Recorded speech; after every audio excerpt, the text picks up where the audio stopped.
Oke, terima kasih ya. Actually, is resetting your faith. Sebelum kita mulai, kita berdoa dulu sebentar ya. Bapak di surga, terima kasih Tuhan. Terima kasih untuk such a time like this, di mana Tuhan menetapkan waktu kami hari ini, di jam ini, di waktu ini, untuk membagi waktu mendengarkan firman Tuhan, untuk mengadakan waktu, untuk diingatkan kembali akan apa yang Tuhan sedang kerjakan, apa yang harus kami kerjakan terus dalam kehidupan kami Tuhan, sehingga apapun pada waktunya, pada saat yang tepat, apapun yang Tuhan inginkan dari kami, kau mendapati buah-buah yang menyenangkan Engkau. Tuhan, kami tidak pernah tahu kapan waktunya, tapi kami mau selalu berada dalam keadaan yang siap, selalu berada dalam keadaan yang yang berkenan di hadapan-Mu. Mari Tuhan, ajar kami, berbicaralah Tuhan, urapi lidah bibir kami, hamba-Mu yang tidak ada apa-apanya ini, supaya kami bisa menyampaikan apa isi hati Tuhan kepada anak-anak yang Tuhan kasihi. Kita semua yang sudah siap untuk mendengarkan, mari sama-sama kita katakan amin. Ya, saya rasa nih karena Pak, kalau boleh Pak, karena mata saya udah mulai ini, muka saya minggirin aja deh, kita balik ke slide-nya aja ya. Oke, ini aja jadi kelihatannya lebih besar. Ya, before we start, actually kemarin saya lupa nih bilangin sama Ibu Nawa ya, ini saya udah ganti pakai bahasa Inggris, tapi inilah intinya. Tegakkan kembali pilar imanmu. Karena kita juga tahu hari-hari kita sekarang ini makin lama, makin dunia makin gila. Saya kemarin baru dapat berita-berita ya, di dunia belah manapun itu kegilaan sedang terjadi dengan terlalu dahsyatnya. Dan itu betapa mengerikannya. Ya, tapi di tengah kengerian, di tengah kegelapan, bahkan ada hamba-hamba Tuhan, ada katanya nabi-nabi Tuhan itu yang bernubuat begitu mengerikan. 2024, 25 nanti ada El Nino, nanti akan dunia mau begini dan begitu dan begini dan begitu. You know, kalau saya udah dengar begitu saya langsung bilang, "Tuhan, what's gonna happen?" gitu. Dan saya pilih gambar ini karena saya senang banget gambar ini mengingatkan saya ya, pada saat dimana ada hari-hari yang sangat gelap. Justru waktu saya merasa saya tidak cukup, saya tidak layak, saya tidak ada yang dikasihi, saya kurang menerima kasih dari siapapun, saya merasa saya tidak pantas gitu. Saya lalu diingatkan oleh Tuhan, saya itu anak siapa? Lalu saya mulai mahkota yang miring ini saya tegakkan kembali. Saya nggak boleh lupa saya punya Bapak yang seperti apa. Puji Tuhan. Jadi saya hari ini mengajak Bapak Ibu juga semua di tempat ini untuk selalu mengingat-ingat dulu ya, kalau kita lagi lihat sesuatu yang ngeri-ngeri, mengerikan di sekitar kita. Tuhan sudah bilang di masa yang sulit akan datang masa, di akhir-akhir zaman akan datang masa yang sukar. Ya, jadi nggak usah kaget, nggak usah heran. Selalu jangan lupa siapa kita. Kita adalah anak-anak Tuhan yang Maha Tinggi. Jangan lupa juga siapa Bapak kita, karena itu penting banget. Oke, oke, slide berikutnya. Kita mulai ya. Saya ambil ini karena hari ini. Nah, kita baca sama-sama yuk ayat ini yuk, 2 Timotius 3 di tempat masing-masing ya. Keadaan manusia pada akhir zaman. Ketahuilah bahwa pada hari-hari terakhir, yaitu sekarang-sekarang ini, akan datang masa yang sukar. Jadi Tuhan udah kasih tahu, jadi udah pasti terjadi. Manusia akan mencintai dirinya sendiri, menjadi hamba uang. Ya, saya mau mengupas dulu mengenai kata-kata hari-hari terakhir. Kok kita sok tahu banget sih ini hari-hari terakhir? Karena saya baru dengar bahwa menurut tanggalan kalender Hebrew, kalender Ibrani, 2000 tahun setelah Tuhan Yesus mati di kayu salib itu, kalau dimasukin ke tahun-tahun manusia itu adalah tahun 2033. Jadi bayangkan kalau itu benar, kalaupun itu miring, kalaupun itu salah, it doesn't matter. 10 tahun adalah waktu yang sangat amat singkat.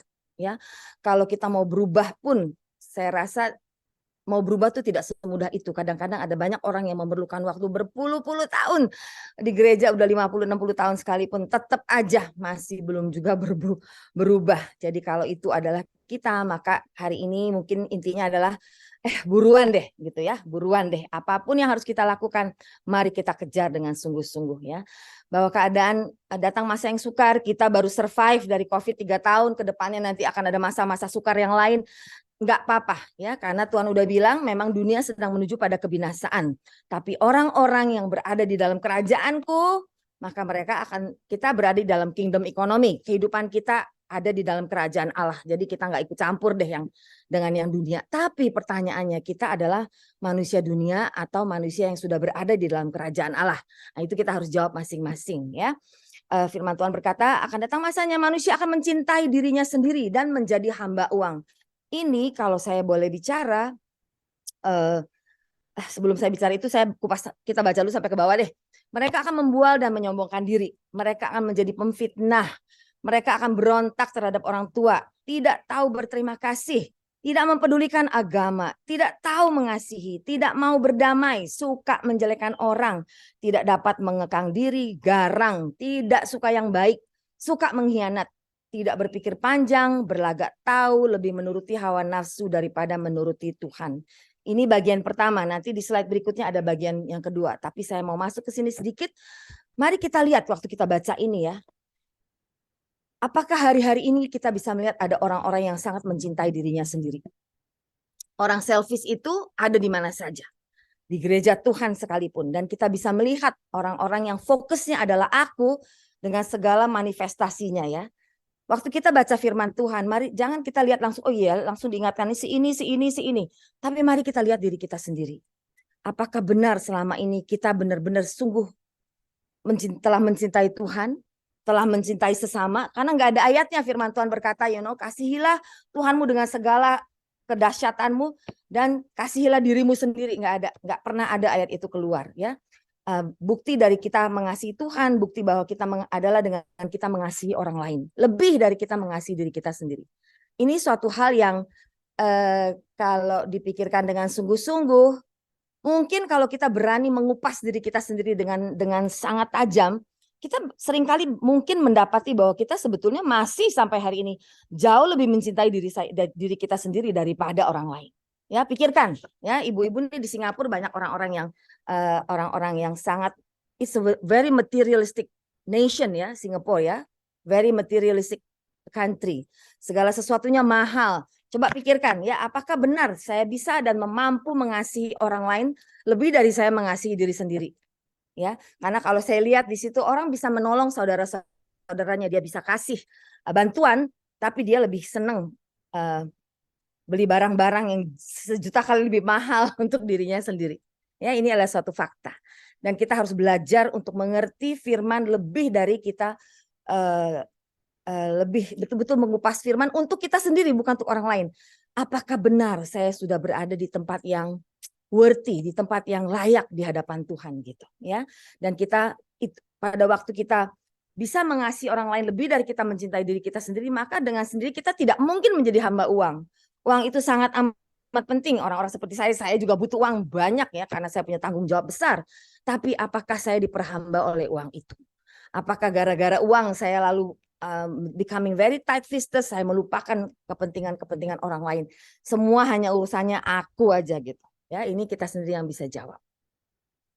Hari-hari ini kita melihat bahwa banyak orang akan membual, menyombongkan diri, merasa hebat luar biasa karena apa yang mereka miliki, apa yang mereka pakai, yang akhirnya sebetulnya tidak ada nilai sampai kekekalan di mata Tuhan. Tuhan satu hari kalau kita dipanggil, dia nggak pernah tanya tuh, kamu punya perusahaan berapa? Berapa kamu punya omset, berapa perusahaan kamu yang sudah go public, berapa emas kamu, berapa berlian kamu. Tidak pernah ada pertanyaan seperti itu. Tuhan akan bertanya kepada kita akan hal-hal yang penting buat dia dan tidak penting buat daging, ya.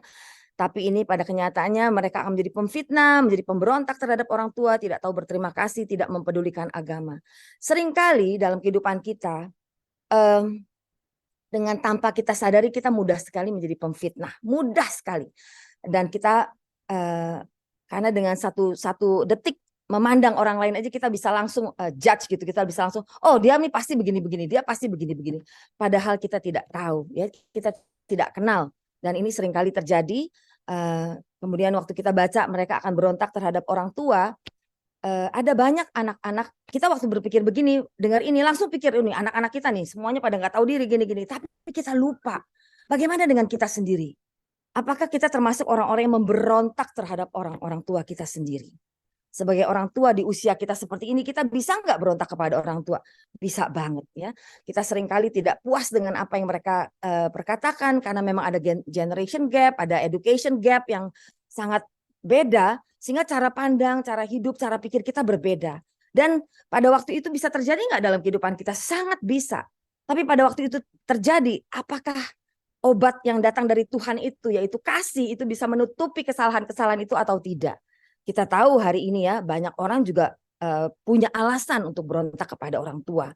Kita tahu di dalam 20 sekian tahun pelayanan saya, kita sudah menemukan ada banyak keluarga-keluarga yang benar-benar tuh amsyong dari dalam, bukan dari luar. Dari luar kelihatannya baik, tapi justru di dalam terjadi berbagai-bagai hal.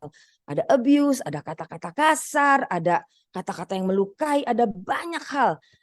Pada waktu sesuatu Tuhan izinkan terjadi di dalamnya, dan disitulah terjadi semua pada saling lempar belati, dan akibatnya bukan hanya kita bisa menemukan anak-anak yang memberontak, tidak tahu berterima kasih. Orang tua selalu pikir anak nggak tahu diri ya, tapi kadang-kadang kita lupa memikirkan apakah anak-anak kita melihat kita juga sebagai orang tua yang benar. Ya, jadi kita betul-betul harus hidup tuh benar-benar udah nggak bisa hidup sembrono, nggak bisa hidup sesuka-suka kita ya, mencintai diri kita sendiri. Apa saja kata mama semua pasti benar. Kalau papa sudah bilang begini, itu artinya kebenaran. Belum tentu ya, be very careful. Itu sebabnya sebelum saya teruskan lagi, saya juga mau nanya nih, ini di grup ini semuanya baca Alkitab setiap hari enggak? Ya, kalau Anda tidak, ada beberapa jempol yang diacungkan, yang lain ya, karena kalau kita tidak tahu kebenaran, maka kebenaran kita itu sejauh langit dari bumi, kebenaran manusia dengan kebenaran yang datang dari Tuhan. Kalau kita tidak rooted di dalam firman, maka waktu kita jadi orang tua pun kadang-kadang kita nggak benar tanpa kita sadari, bukan dengan sengaja. Karena kita memiliki kasih yang sangat egois. Ya, manusia itu mengasihi tapi kasihnya egois gitu. Bayangkan kalau sampai hari ini pun saya masih memiliki kasih itu. Karena apa? Kalau saya melihat anak saya gitu, dia sedang melakukan sesuatu out of concern, out of love. Ya, saya khawatir dia bisa begini, bisa begitu. Kadang-kadang kekhawatiran saya itu, kalau saya tidak hati-hati menjaga mulut saya dengan hati-hati banget, maka bisa keluar kata-kata yang mungkin bisa melukai orang lain. Betul atau betul? Betul ya? Itu bisa terjadi. Apakah anak dewasa? Anak saya sudah dewasa kebetulan, puji Tuhan. Tapi juga anak-anak yang masih kecil. Karena anak-anak itu mereka justru dilukai pada waktu mereka dimulai dari kecil. Luka kecil, nggak ngerti sampai besar, itu bertumpuk-tumpuk menjadi satu luka yang besar. Ya, ada sebuah buku yang menceritakan bahwa yang sudah mensurvei berdasarkan fakta-fakta kenapa hari-hari ini begitu banyak LGBTQ bisa terjadi. Ternyata setelah disurvei begitu banyak, bukunya saya nggak baca, di Google aja sendiri, fakta-fakta itu bahwa ternyata karena bisa terjadi segitu banyaknya karena ada kekerasan di dalam rumah tangga. Sehingga orang yang sebetulnya orang tua bagi anak-anak adalah seorang yang harusnya mereka merasa nyaman menyerahkan seluruh roh jiwa tubuhnya ya. Tapi pada saat mereka dilukai, pada saat mereka dibantai justru di rumah oleh orang-orang yang buat mereka waktu anak-anak masih kecil, mereka belum bisa melihat Tuhan. Tuhan dalam kehidupan mereka adalah orang tua. Ya, jadi hari ini kita pikirkan, selama ini kita, kalau kita lihat, Anda mendengar saya bicara aja mungkin langsung terbayang ya, ada keluarga-keluarga siapa yang sudah mengalami hal itu. Mungkin itu pun keluarga kita, di mana di saat terjadi banyak aggression, terjadi banyak kekasaran, terjadi banyak abuse, akibatnya anak-anaknya, apa yang terjadi dengan anak-anak? Mereka menjadi orang-orang yang sakit. Ya, menjadi orang-orang yang sakit. Dan hari ini kalau ada kita yang seperti itu, dapat dari orang tua kita maupun kita melakukan itu kepada anak-anak kita, kita harus ambil waktu betul-betul berdamai dengan Tuhan, cabut semua perkataan-perkataan itu dan mulai membangun hubungan kembali, bereskan hubungan kita dengan anak-anak kita. Ya, ini suatu hal yang amat penting karena ini udah nggak ada waktunya lagi. Ini keadaan manusia pada akhir zaman. Itu terjadi pada semua manusia, nggak ada satupun yang tidak. Kalau orang itu belum mengerti dan belum melakukan apa yang harus dilakukan. Pemberesan apa yang harus dilakukan. Tidak enak, nggak kepengen rasanya karena kesel, karena kecewa. Tapi ini adalah satu perang yang harus kita menangkan. Dengan kasih semuanya bisa. Amin? Amin. Karena apa? Kalau di dalam rumah tangga orang Kristen terjadi hal-hal seperti ini, yang mana ya terjadi hari ini. Ya, kita tidak bisa deny. Tidak melihat agama apapun. Maka nggak usah heran kalau ada generasi yang tidak mempedulikan agama. Karena dia lihat, ibunya nih, waduh, Ibu Alex ya kalau di mana ngajar keren banget gitu. Wah, hebat banget. Tetapi di rumahnya ada anak-anak yang berdarah-darah misalnya. Amit-amit di rumah saya nggak ada sih, puji Tuhan ya. Ada anak-anak yang pernah luka, pernah saya melukai anak-anak saya juga. Tapi saya beberes, setiap ada kesempatan saya beberes. Saya bereskan sehingga hubungan itu selalu diperbaiki dan menjadi semakin amat baik setiap saat. Amin. Karena apa? Mau tidak mau.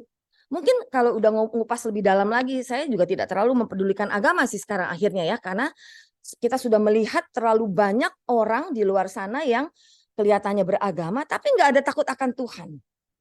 Padahal untuk menjadi orang yang percaya kepada Tuhan, nomor satu prinsipal, number one prinsipal, tanpa takut akan Tuhan yang benar, maka semuanya bisa melenceng. Tapi pada saat kita memiliki takut akan Tuhan, maka dengan sendirinya hidup kita dipagari, sadar tidak sadar dalam urusan apapun, ya. Jadi itu sebabnya betapa kita harus punya roh yang takut akan Tuhan. Betapa pada saat kita punya roh yang takut akan Tuhan, artinya apa? Waktu kita baca firman itu kita percaya dan kita lakukan. Kita nggak nawar-nawar, kita nggak milih-milih, kita ya udah kalau Tuhan udah berkata no means no.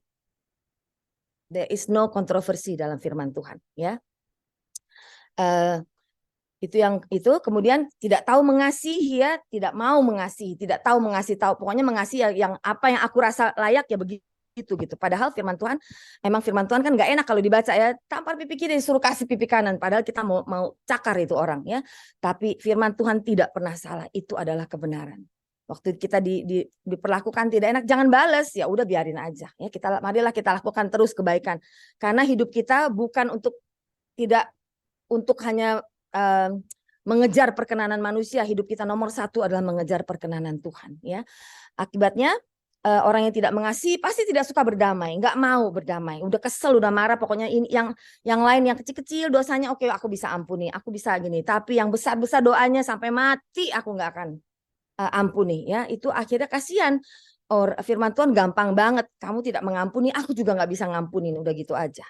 Dan firman itu tidak bisa dihapus. Kita tidak bisa pilih. What God says is yes and amen. Ya, kita juga banyak orang-orang dalam kehidupan kita suka menjelekkan orang, sadar nggak sadar, ini something yang kadang-kadang kita tidak bisa lakukan tanpa sadar ya. Minggu lalu saya baru pergi berlibur dengan keluarga besar. Anak-anak mami saya lengkap nih karena sudah sekian tahun sejak mami meninggal kita belum pernah bersatu. Pada waktu kita bertemu, tanpa tujuan menjelekkan orang atau apapun juga, kan pasti bertanya ya, si ini gimana, si ini gimana, si ini. Lalu tanpa kita sadar kita pun bercerita, aduh dia begini loh sekarang, dia begini, ada yang begini, si ini begini. Karena dalam keluarga besar kita juga ada juga orang-orang yang bermasalah. Nah, tanpa kita sadari, walaupun tidak dengan niat yang jahat, kita bisa jatuh di dalam dosa-dosa yang ini. Jadi betapa pentingnya agar kita belajar untuk kalau udah mau ngomong sesuatu tuh udah rem aja. Kecuali kita betul-betul punya niat untuk bantu beresin dan sebagainya. Tapi kalau enggak, sebaiknya kita diam, ya. Dan kita mendapati di akhir zaman banyak orang tidak dapat mengekang diri, ya. Waktu mereka menjadi ketakutan, mereka menjadi galau, mereka pun akhirnya menjadi abusive, menjadi kasar dan sebagainya. Itu terjadi, ya.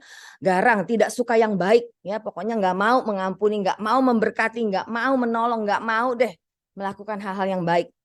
Lebih baik, lebih enak nggak mau tahu. Jangan main-main, yang melihatin kita setiap hari bukan manusia. Tuhan tidak pernah tidur, ya. Suka mengkhianat, tidak berpikir panjang, berlagak tahu lebih menuruti hawa nafsu daripada menuruti Tuhan. Kita tahu berapa bulan yang lalu itu ada sebuah peristiwa yang besar terjadi di dunia, belum pernah ada ya, seorang polisi mati dikerjain di rumah polisi dan dia dilakukannya di rumah polisi lagi. Ini semua kita bisa lihat, ini keadaan manusia pada akhir zaman, itu semua contoh yang terbaik itu bisa terjadi di situ karena semuanya jelas banget. Dan orang dengan kepentingannya masing-masing semua di cover dengan cerita itu yang begitu, it's not drama, it's real drama, gila, kolosal banget itu drama, sebegitu hebatnya. Dan yang saya sangat-sangat sayangkan adalah bahwa dia adalah orang yang seharusnya orang percaya, ya, ada di rumah Tuhan. Tapi itu bisa terjadi. Jadi kalau itu bisa terjadi kepada dia, itu pun bisa terjadi kepada kita semua. Itu sebabnya hari ini kalau kita baca ini, saya sering sekali baca ayat ini, saya sering membagikan ayat ini. Setiap kali saya bagikan, saya pun berkaca lebih tentang diri saya sendiri. Apakah saya pun masih jatuh di dalam kategori ini? Mari kita ambil waktu masing-masing, 5 detik aja coba pikir. Apakah, pasti Roh Kudus ingatkan ya. Apakah saya masih ada dari sini, bagian-bagian di mana saya masih ada. Kalau masih ada nggak apa-apa. Tuhan masih ada anugerah. Bertobatlah dan bertobatlah dengan sungguh-sungguh. Amin. Jadi kita tidak boleh lagi menuruti hawa nafsu. Ini adalah satu perintah yang menurut saya orang-orang yang berjalan di dalam hawa nafsu hari ini udah, wah, kalau hari ini belum mau juga bertobat, berbalik dari jalan-jalan itu, Anda akan berada dalam posisi yang sangat berbahaya pada waktu Tuhan datang kembali. Ya, Tuhan datang, Tuhan nggak datang nggak penting, tapi buku catatan kita di hadapan Tuhan tuh jelek banget rapotnya gitu. Ya, oke, kita go to slide berikutnya. Ini masih ayat 2 Timotius 3 ayat 4 ini. Secara lahiriah mereka menjalankan ibadah mereka. Pergi ke gereja dari Senin sampai Senin lagi ya. Mereka beribadah, persekutuan doa, hari Minggu pelayanan, yang jadi worship leader, yang jadi entah apa lagi. Tetapi pada hakikatnya mereka memungkiri kekuatan dari ibadah itu. Ya, jauhilah mereka itu. Kenapa mereka memungkiri? Kita pernah pikirkan nggak waktu kita baca ayat ini? Memungkiri kekuatannya itu apa sih artinya? Apa artinya? Ke gereja, pelayanan, berdoa, berpuasa, pergi peperangan, ya. Tapi pada hakikatnya mereka memungkiri kekuatannya. Kapan kita memungkiri kekuatan dari ibadah kita? Pertama, pada waktu kita tidak punya roh akan takut akan Tuhan yang besar sebesar-besarnya sampai itu bisa menyetop kita melakukan perkara-perkara hawa nafsu apapun. Ya, itu yang pertama. Kalau tidak ada roh takut akan Tuhan, kamu punya agama pun sekalipun, tapi kamu nggak punya Tuhan.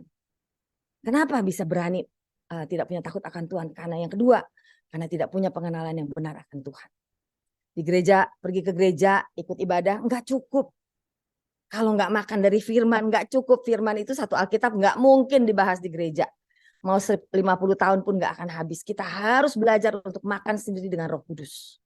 Ya, ketiga, kalau tidak ada obedience, tidak ada ketaatan, percuma. Buktinya kalau Tuhan udah bilang jangan, kita langgar dengan pede, dengan berani lagi. Maka kita memungkiri ibadah. Yang keempat juga yang paling penting, yang hari-hari ini besar sekali terjadi apa? Pada waktu kita menjadi takut dalam kehidupan orang percaya. Kalau kita betul-betul punya Tuhan dan kita tahu, kita kenal siapa Dia, maka seharusnya tidak boleh sedikit pun ada rasa takut merasuk kita. Tidak boleh artinya apa? Setan akan terus mencoba menakut-nakuti kita karena itu kerjaannya dia gitu. Dia nggak digaji kalau dia nggak lakukan itu. Ya, tapi apa yang harus kita lakukan? Justru kita harus tolak semua rasa takut itu. Bagaimana caranya tolak? Karena aku tahu saya siapa. Waktu saya baca firman, saya tahu apa janji Tuhan buat saya. Saya tahu apa yang Tuhan katakan dalam kehidupan. Buat kehidupan orang percaya itu saya percaya semua-muanya. Itu sebabnya saya nggak perlu meladeni rasa takut. Dalam kehidupan kita seringkali pasti rasa takut itu akan menyerang from time to time ya.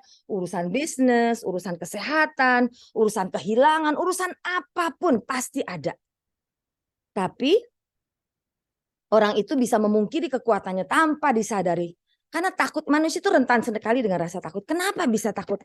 Karena kita tidak menaruh kehidupan kita benar-benar di dalam telapak tangan Tuhan. Kita pikir bahwa Tuhan itu ya seperti Roh Kudus itu burung-burungan kecil yang kadang-kadang datang, kadang-kadang pergi. Ya, tapi kalau kita tahu bahwa kita adalah makhluk, adalah kekasih Tuhan dan kita menaruh kehidupan kita betul-betul di telapak tangannya.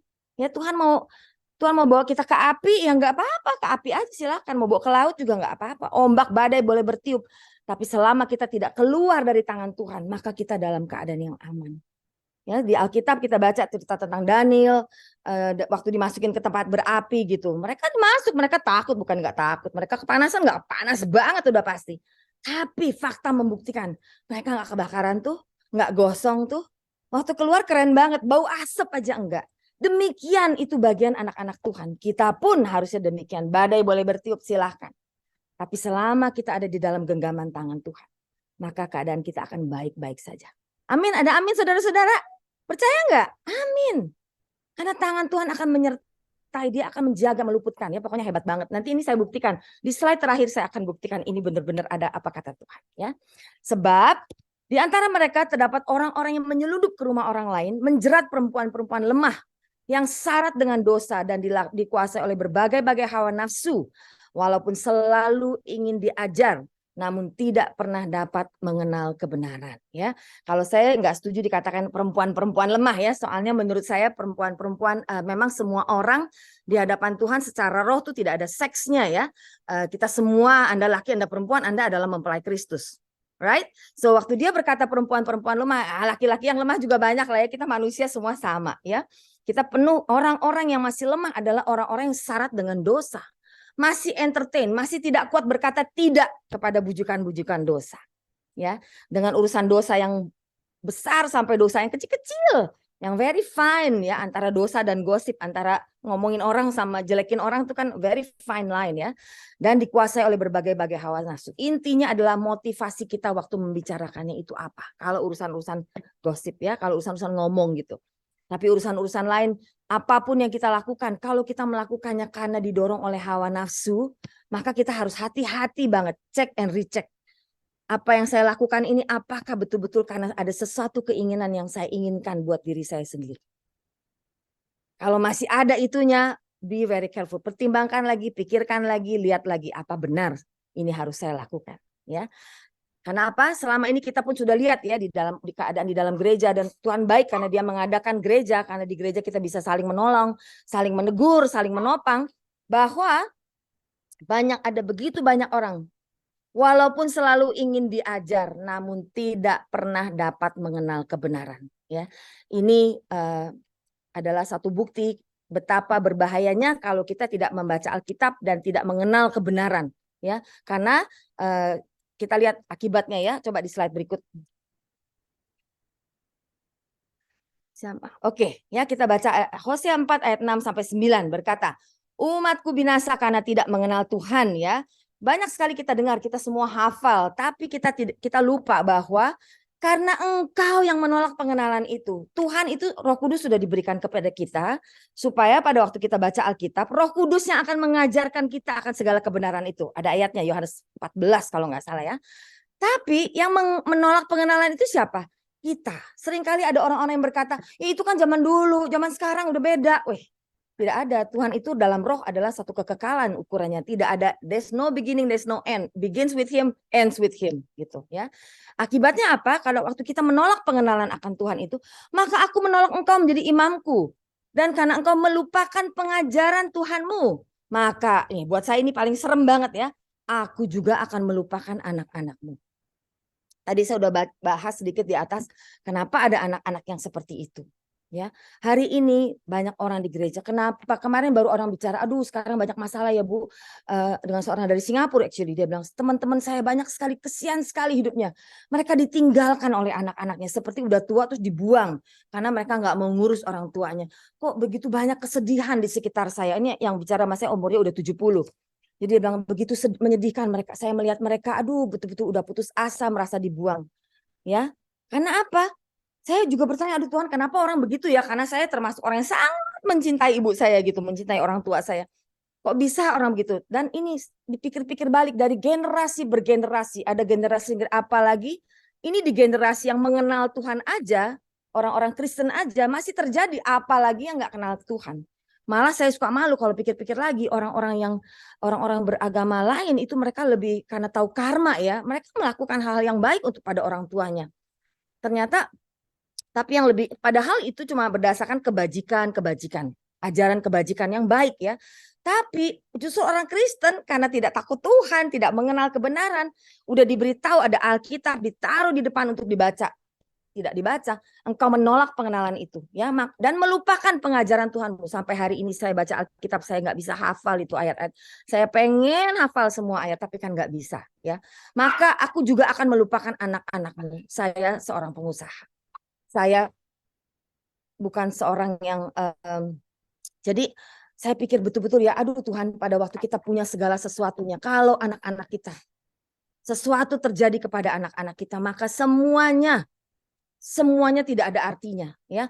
Mau punya apapun ya di dunia, mau punya jabatan apapun, kalau ternyata nggak kejadian anak-anak terjadi sesuatu dengan anak-anak kita, maka semua nggak ada artinya apapun yang kita miliki ya.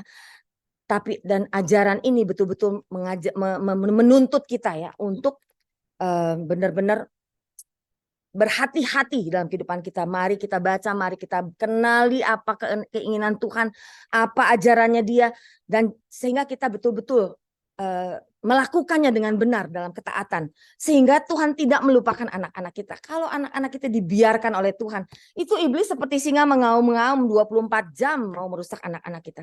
Kita sudah lihat hari ini, as we speak today, betapa anak-anak kita tuh mau dirusak dengan berbagai-bagai tantangan. Kedepannya akan lebih mengerikan lagi, ya. Firman Tuhan berkata apa? Makin bertambah banyak mereka, makin kaya, makin diberkati, makin berdosa mereka kepadaku. Kemuliaan mereka akan kutukar dengan kehinaan. Mereka mendapat rezeki dari dosa umatku dan mengharapkan umatku itu berbuat salah. Ya, maka seperti nasib rakyat demikianlah nasib imam. Aku akan menghukum dia.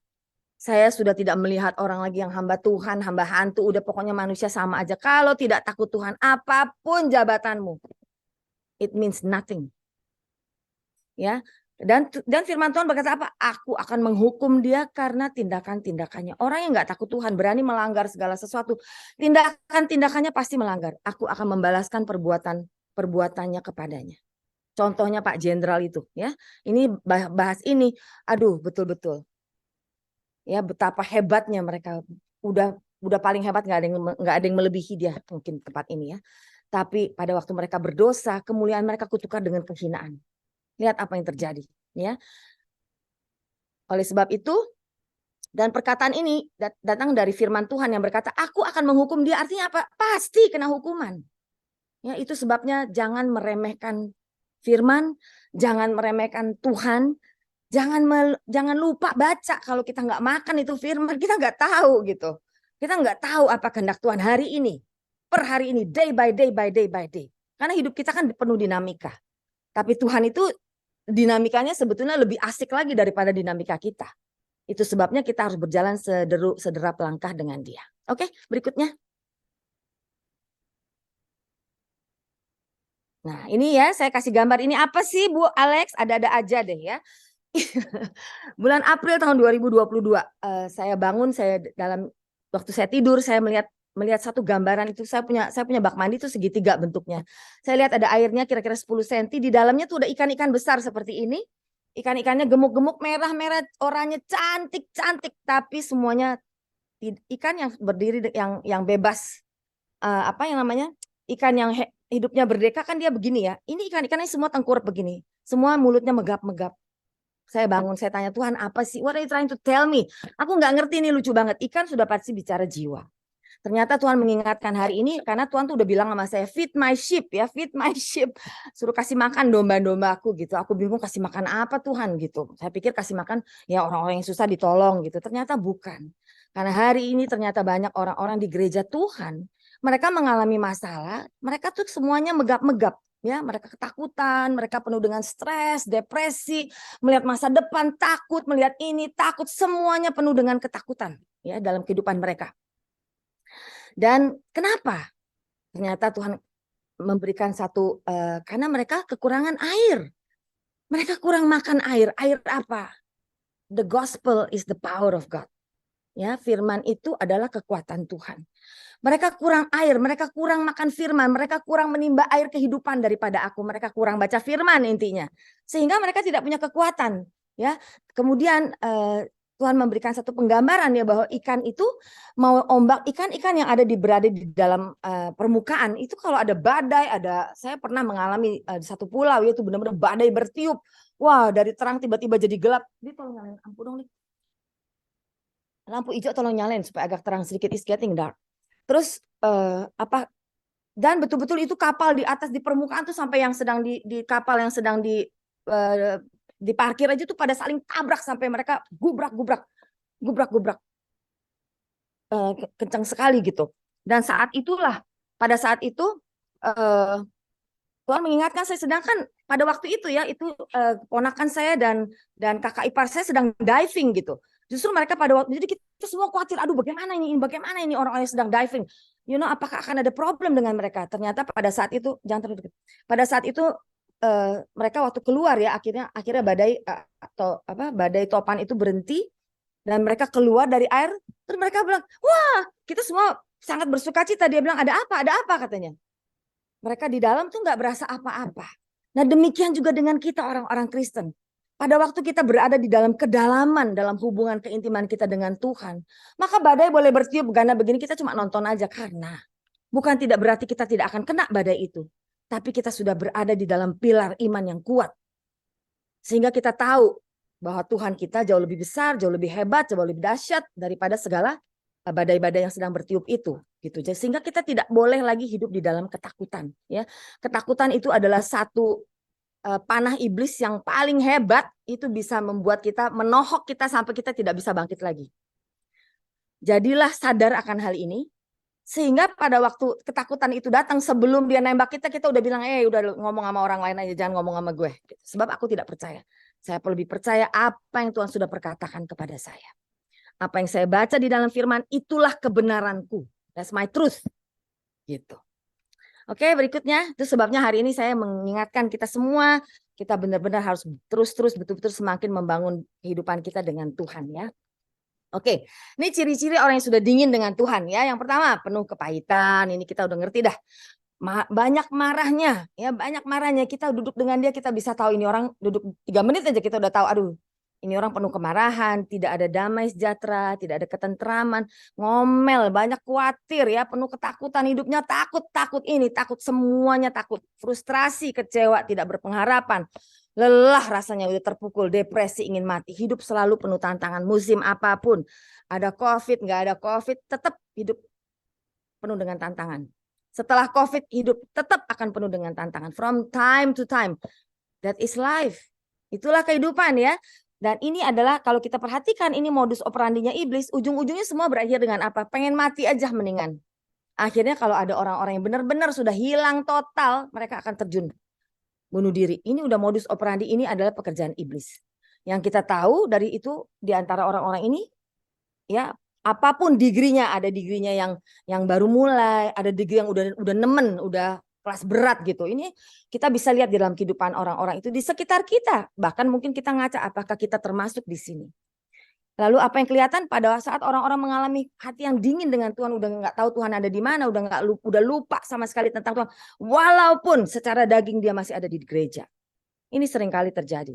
Ya, tidak ada kasih lagi di situ, dingin, matanya udah melihat juga udah nanar, kayaknya udah masa bodoh deh matanya, ya. Dalam hidupnya tidak ada sukacita sama sekali, ya. Tidak ada damai sejahtera juga. To sum it up in one word, there is no God anymore. Walaupun dia masih ada di gereja, jangan-jangan Tuhan pun sudah tidak ada lagi di dalam kehidupan dia. Dia udah nggak lihat lagi tuh Tuhan di mana. Ya, be careful. Semoga ini bukan kita. Kita berdoa kalau kita ada di situ, kita harus ingat Tuhan kita belum pernah tumbang sampai hari ini, dia masih hebat berjaya, ya. Amin. Oke, berikutnya. Jadi harus makan firman, ya. Nah, Tuhan sudah menetapkan kita. Dia memanggil kita, datang ke gereja, datanglah kepadaku engkau yang berbeban berat, lesu lelah berbeban berat. Come to me, ya. Aku datang memberi engkau kelegaan, ya kan? Anak kita dipanggil, ditetapkan, ordain dari dulu menjadi anak-anak Tuhan yang maha tinggi, ya.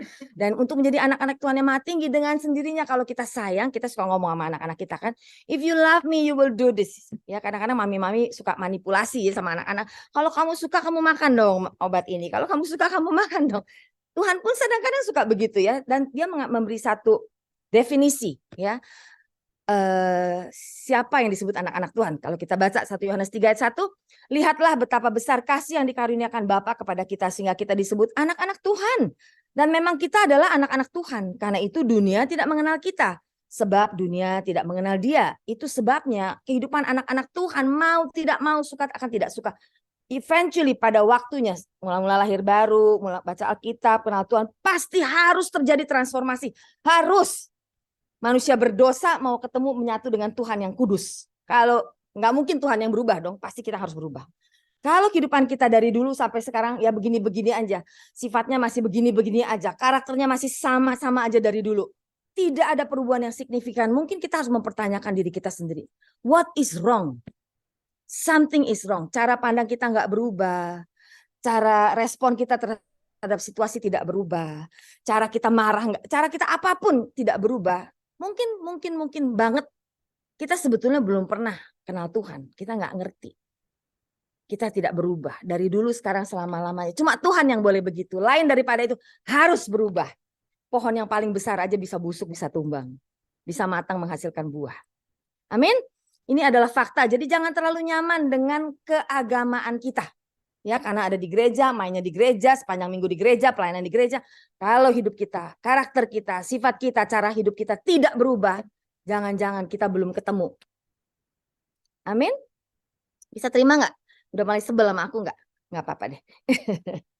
Ya, Daniel 11 ayat 32 berkata, tetapi umat yang mengenal Tuhannya akan tetap kuat dan akan bertindak. You will, kata Tuhan, carry out great exploit. Setelah kita bertemu dengan Tuhan, kita pasti ada satu transformasi yang terjadi. Harus dan pasti kalau kita ketemu Tuhan, nggak mungkin kita nggak berubah. Kalau kita mengizinkan Tuhan masuk dalam kehidupan kita, merubah kita perlahan tapi pasti dari dalam, sedikit demi sedikit, over the years pasti akan kelihatan dari buah-buah yang keluar. Sifat pasti berubah. Kalau orang yang sifatnya buruk masih buruk juga sampai hari ini, hati-hati ya. Berarti Anda belum ketemu Tuhan, Anda belum berubah. Anda harus berubah, bukan Tuhan harus berubah ya. Dan orang-orang yang mengenal Tuhan pasti akan tetap kuat. Bagaimana ya yang Tuhan begitu hebatnya kok ya? Dan akan bertindak, akan melakukan banyak perkara-perkara besar, termasuk bertindak apa? Bukan mengadakan pelayanan yang hebat-hebat. Itu baik, sangat amat baik, tapi belum tentu. Bertindaklah, bangun hubunganmu, bereskan apa yang tidak beres dalam kehidupan. Ini orang tidak suka melakukannya. Kalau Anda punya hubungan yang sudah rusak dengan orang tua, bereskan, bertindaklah. Jangan datang marah-marah ngelabrak, terbalik. Anda yang harus beberes. Benahi dirimu, ampuni. Bangun hubungan, kasihi, cintai dia, sayang sampai dia juga bisa balik. Sehingga hubungan itu benar-benar terbalik. Hubungan ini tidak perlu dua arah. Karena kasih agape itu sifatnya satu arah. Unconditional, satu arah. Saya akan melakukannya, kamu balas syukur, nggak balas ya wes. Pokoknya aku akan terus melakukannya dan kasih tidak pernah gagal. Dahsyat Tuhan kita. Amin. Oke ya, terus ya. Yohanes 14. Dan apa juga yang kamu minta pada saat itu, maka apa juga yang akan kamu minta dalam namaku, aku akan melakukannya supaya Bapa dipermuliakan di dalam Anak. Jika kamu meminta sesuatu kepadaku di dalam namaku, aku akan melakukannya. Pertanyaannya adalah, selama ini kita minta apa saja sama Tuhan? Apakah kita pernah minta hal-hal yang Tuhan inginkan kita minta dari Dia? Atau kita minta urusan-urusan daging, urusan-urusan dunia? Kita harus minta Tuhan mampukan aku untuk bisa mengampuni. Mampukan aku untuk bisa mengasihi orang yang udah nyebelin banget Tuhan.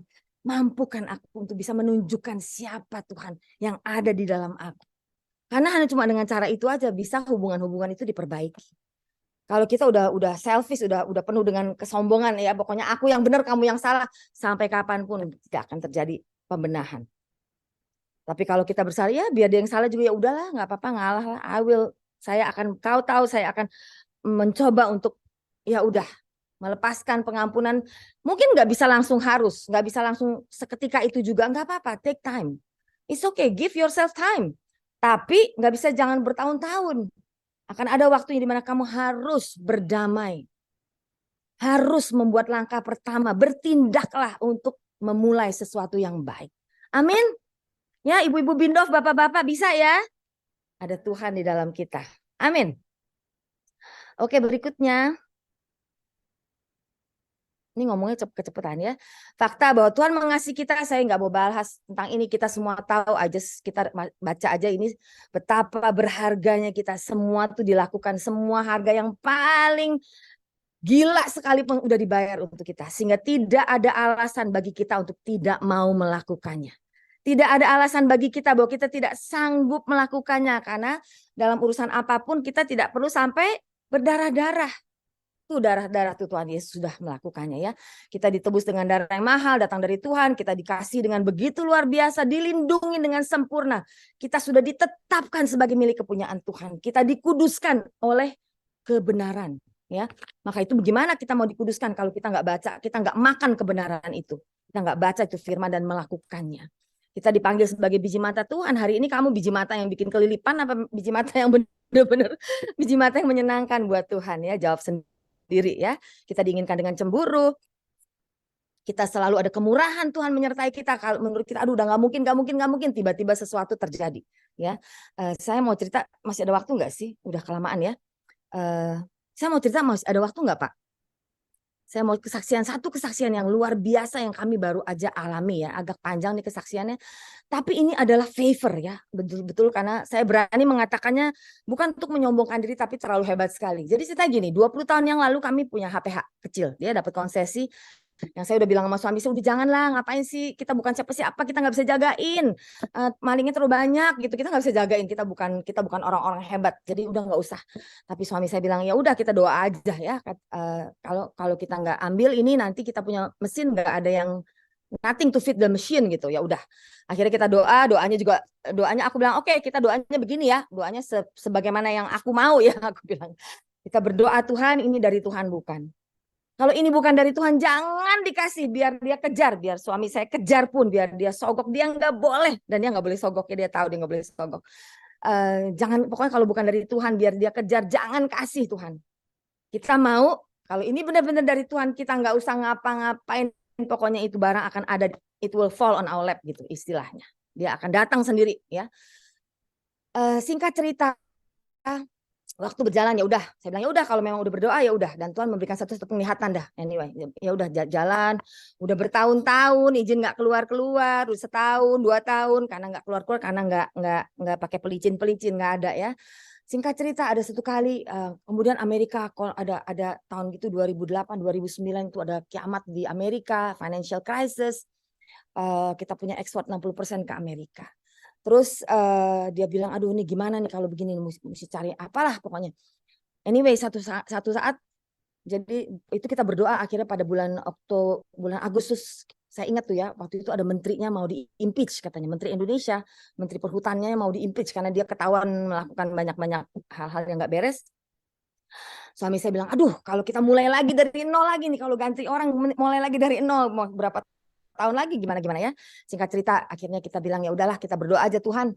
Aku nggak ngerti itu suratnya dari mana, pokoknya balik lagi. Kalau itu dari Tuhan, itu nggak tahu itu kantor Pak Menteri itu kayak apa. Pokoknya Tuhan, saya minta tolong kalau itu betul-betul dari Tuhan, Tuhan keluarin. Pokoknya Tuhan bikin dia taken. Ya, pada bulan Oktober kami ada di luar karena lagi lihat pameran di mana. Tiba-tiba anak buahnya suamiku telepon, dia bilang Pak, tanya ini sudah ditanda tangan. Saya nomor 1 langsung bilang suami saya, kamu sogok ya gitu. Dia bilang, justru karena enggak ngapa-ngapain kata dia. Saya enggak ngapa-ngapain katanya. Dan akhirnya betul-betul dapat. Itu 20 tahun yang lalu. Selama 20 tahun. Ya, kita nggak bisa apa-apain itu hutan. Kebutuhan kita banyak sekali. Kita nggak bisa apa-apain karena apa? Nggak ada jalan. Nggak ada akses. Udah pokoknya tidak bisa. Kecuali kita pakai Black Hawk Down, pakai pesawat apa, ambil, bisa cabut gitu baru bisa ambil. Kalau tanpa itu tidak mungkin bisa disentuh ya. 20 tahun sudah berlalu. Kira-kira tahun lalu, satu pagi suami saya bilang, coba tolong doain dong katanya. Nanti kita hari ini mau diaudit. Bapak Ibu tahu, dalam sejarah peradaban dunia kehutanan, belum pernah ada orang mengaudit hutan itu dengan Zoom. Aneh nggak? Biasa orang mengaudit hutan tuh dikirimlah orang berapa 10-15 orang ke situ, dia periksa, dia keliling, dia begini sebelum dia mengeluarkan laporan. You know what? Saya cuma berdoa Tuhan, balik lagi Tuhan, ini kalau dari Tuhan ya udahlah gitu. Karena dalam perjalanan 20 tahun kita banyak diancam, kita banyak dikirimin surat, kita banyak diintimidasi oleh orang-orang yang minta kita lepaskan. Saya mah cuma bilang Tuhan, pokoknya ini orang-orang ini semua saya nggak tahu apa political party, aduh udah pokoknya segala macam. Cuma bilang aja Tuhan kalau ini dari Tuhan buat kita. Tuhan aja yang jagain, kita nggak bisa, nggak sanggup jagainnya. Kita bukan siapa-siapa gitu. Intinya pada waktu beberapa bulan yang lalu tiba-tiba suami saya bilang nih, sesudah di Zoom, di audit pakai Zoom, dia bilang kita dapat 35 tahun lagi. Can you imagine? Saya sampai bilang, aduh Tuhan, benar-benar dengkulku sampai lemes. Wow Tuhan, nggak kepikir ya. Sampai betul-betul kalau pikir-pikir lagi betul, dalam peradaban manusia belum pernah ada hutan. Di audit pakai Zoom. Tapi itulah Tuhan kita. Jadi kita nggak boleh melupakan itu bahwa Tuhan betul-betul mengasihi kita. Saya tidak sedang berbicara Tuhan mengasihi karena saya dapat itu. Saya nggak dapat juga, saya nggak bisa apa-apain. Sampai hari ini juga belum bisa ngapa-ngapain. Ya udah mulai bekerja tapi belum bisa ngapa-ngapain. But Karena hati saya tidak ada pada apa yang saya bisa dapatkan. It doesn't really matter. Tapi saya hanya mau menyaksikan bahwa betul-betul tidak ada yang mustahil bagi Tuhan kita. Apa yang akan dia lakukan untuk anak-anaknya yang benar-benar mengasihi dia. Pertanyaannya adalah apakah kita adalah anak-anak yang mengasihi Tuhan atau enggak? Itu Anda harus jawab sendiri. Ya, Anda dan Tuhan itu urusan kita masing-masing sebagai anak-anak Bapa. Amin. Yuk berikutnya. Udah mau selesai nih. Berikutnya. Nah ya, ini firman Tuhan ya, barang siapa memegang perintahku dan melakukannya, dialah yang mengasihi aku. Barang siapa mengasihi aku, ia akan dikasihi oleh Bapakku, aku pun akan mengasihi dia dan akan menyatakan diriku kepadanya. Orang itu sebabnya tadi saya katakan, kalau orang itu benar-benar ketemu Tuhan, mengasihi Tuhan, baca firman dan berubah, tidak mungkin orang itu tidak mengalami perubahan. Dan perubahan itu harus terjadi dan nyata, bisa dilihat secara mata. Kasat mata, bukan cuma wah di dalam hati. Apa yang terjadi adalah akan ada buah-buah yang bisa dinikmati oleh manusia, bisa dinikmati oleh Tuhan, ya. Karena firman Tuhan bilang apa? I will love him, I will manifest. Jadi semua itu Tuhan Yesus itu akan memanifestasikan dirinya di dalam kita. Kenapa? Karena dia diizinkan untuk merotolin apa aja yang jelek. Tuhan, aku akan berubah, Tuhan, demi Engkau aku mau berubah, dan kita berubah. Dan perlahan tapi pasti the one new man in Christ itu mau tidak mau harus dan pasti harus keluar. Pasti kalau kita taat, dia mengasihi, kita mengasihi dia, maka kita akan taat. Waktu kita taat artinya kita mengasihi dia, ini terus berjalan terus dalam kehidupan kita, nggak mungkin kita tidak berubah, ya. Dan Tuhan juga mengatakan, Yudas berkata kepadanya, Tuhan, apakah sebabnya engkau tidak hendak menyatakan dirimu kepada kami, bukan kepada dunia? Dia bilang apa? Jika seorang mengasihi aku, ia akan menurut firmanku. Menurut baca Alkitab, kalau Anda nggak baca, Anda udah salah nomor satu paling besar. Udah baca pun belum tentu bisa melakukan. Udah baca pun belum tentu bisa mengerti. Kita harus sampai ke tahap di mana kita bisa baca, kita bisa mengerti, kita bisa melakukan, dan Tuhan dipuaskan. Baru dia bisa berkata, dia sungguh mengasihi aku. Tuhan dipuaskan kapan? Waktu kita harus mengalahkan ego kita yang kita nggak suka, daging kita berontak untuk melakukannya. Tapi aku akan melakukannya demi Engkau. Maka di saat itulah spirit kita, manusia, roh kita menjadi kuat. Roh daging makin lama makin mati hilang. Amin. Itu manifestasi kuasa roh Allah ke dalam kehidupan kita akan terjadi, ya. Dan yang hebat lagi ya, jika seorang akan mengasihi aku, dia akan menuruti firmanku, Bapakku mengasihi dan kami akan datang kepadanya dan diam bersama-sama dengan dia. Waktu bicara mengenai kami, siapa kami ini? It's the Father, the Son, and the Holy Ghost. Itu artinya apa? Ini seluruh kerajaan Allah itu ada di dalam kita. Gila banget kalau diingat-ingat. Wow, sampai kalau saya memikirkannya, aduh Tuhan, sampai rasanya aduh Tuhan, the whole kingdom of God. Apalagi yang kita mau. When you understand that the whole kingdom is within you, ngapain mesti takut? Apa yang tidak bisa kita lakukan? Apa yang harus kita takuti? Malah kadang-kadang kebanyakan akhirnya kita menyadari bahwa yang nakut-nakut, setan aja tuh nakut-nakutin kita, nggak kejadian kok. Berapa banyak dalam 20 tahun itu kita ditakut-takuti beneran sama manusia-manusia yang mungkin disuruh sama setan ya untuk aduh kita diancam, kita dipanggil, disamperin ke rumah. Kita cuma berdoa, Tuhan, ini dari Tuhan bukan. Kalau ini dari Tuhan itu ada artinya milik kami, Tuhan aja yang jagain, kita nggak bisa jagain. Dan sampai hari ini terjaga sampai hari, bahkan melebihi apa yang kita udah bilang sama suami, udahlah kalau hilang ya hilang lah, bagaimana ya? Orang kita nggak bisa ngapa-ngapain gitu. Jalanan aja nggak ada. Saya nggak tahu Pak Jokowi tiba-tiba bikin jalan. Saya nggak tahu tiba-tiba jembatan dia udah bikin. Saya nggak tahu dia punya rencana IKN akan ada di situ. Kita juga tidak tahu IKN akan terjadi atau tidak. Saya tidak tahu. Tapi Tuhan sudah tahu segala sesuatunya. Hari ini kita belum bisa lihat. Saya nggak lihat apa-apa nih di depan. Nggak kelihatan apa-apa. Tapi Tuhan telah menuliskannya. Jadi kita firman Tuhan akhirnya kalau udah mikir sampai ke gini, udah nggak nyambung nih Tuhan. Janji Tuhan ini yang aku lihat kenyataannya begini. Ada satu perkataan Tuhan Yesus yang membuat saya tuh jadi kunci ya dalam kehidupan kayak selalu ngingetin, udahlah saat kamu nggak bisa lihat, saat kulihat tidak ada jalan, Tuhan Yesus bilang apa? Percaya saja. Saya jadi ya udah, saya percaya apa yang kata Tuhan, apa kata firman-Nya, saya percaya saja. Jadi saya nggak perlu ketakutan. Hadapi hari demi hari, yang penting Tuhan jalan di depan saya. Amin. Oke, last one, ini janji kekal, udah habis ini bubar. Sorry, I'm late. Yuk, satu kali lagi yuk. Last slide. Nah, ini jawaban ya, Yesaya 54. Firman Tuhan bilang apa? Semua anakmu akan menjadi murid Tuhan dan besarlah kesejahteraan mereka. Engkau akan ditegakkan di atas kebenaran. You see, kita tidak bisa ditegakkan di atas apapun yang lain. Hanya di atas kebenaran. Semua anakmu akan menjadi murid Tuhan. Aduh, kita tidak bisa paksa anak kita jadi murid Tuhan. Betul? Mau paksa anak kita masih kecil-kecil bisa kita paksa pergi sekolah. Minggu pergi ke gereja. Udah besar-besar kalau mereka nggak mau kita tidak bisa paksa. Jadi bagian saya apa? Saya cuma berdoa dan saya pegang janji Tuhan. Tuhan orang benar, doa orang benar besar kuasanya.